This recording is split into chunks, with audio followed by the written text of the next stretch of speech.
আজকে আমরা বাইরের খাবার খাবো, এখন ডিনার করব। আর আজ না বৃহস্পতিবারে ভিডিও করলে শুক্রবারে আমি আপলোড করতে পারি। সোম শুক্র ব্লগ ভিডিও ছাড়ি। সকাল থেকে আমার ইচ্ছাই করলো না যে আমি কোনো ভিডিও বানাই, শুধু ভাবলাম কি বানাবো, কিন্তু রান্না বান্না খাওয়া দাওয়া সবকিছুই বানানো যেত, কিন্তু আমার মনই চাইলো না। বৃহস্পতিবার আমার মন্দিরে দুটো পুজো ছিল, ওটাও আমার মাথার মধ্যে ঘুরছিল। তাই ভিডিওটা কখন বানিয়েছি, ভিডিওটা বলো তো, বৃষ্টি আসছিল, ওই যে ফুল গাছগুলো মেনটেন করছিলাম সন্ধ্যাবেলায়, তারপরে সন্ধ্যা থেকে রাত্রির অবধি কি করছি সেইগুলো দিয়ে। আর কালকে দিনের বেলায়, কালকে শুক্রবারে একটা অন্যরকমও রান্নাবান্না হবে, সেই ভিডিও করে আপলোড করে আমি কালই, মানে এডিট করে আমি কালই আপলোড করবো। আমার ইচ্ছা আছে, যেহেতু দিনটা নষ্ট করবো না। আজকে বাইরের কি এসছে দেখো, মিত্র ক্যাফে থেকে ফিশ কবিরাজি, আমরা সেদিন খেয়ে এসছি না, ছেলে মেয়ে দেখেছে।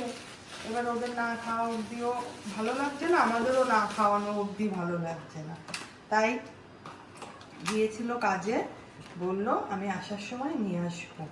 এই হচ্ছে ফিশ কবিরাজি, দুটোই এনেছে, অনেক বড় বড়। তো সেদিন আমরা দুজনে দুটো নিয়ে, আমি তো খেতেই পারিনি, মানে একটা থেকে কতটা ওকে দিয়ে দিয়েছি।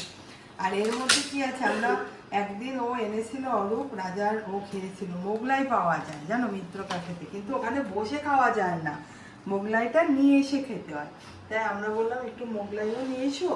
তাই এই যে দুটো মোগলাই নিয়ে এসছে আজকে রাত্রিবেলায়, এগুলো খেলেই হয়ে যাবে। আর স্যুপটা রয়েছে, আমি একটু স্যুপ খেয়েছি, বুটবু খেয়েছে, আর রাজা একটু খাবে বলেছে। আর অরূপকে এখন স্যুপও গরম করে দেবো।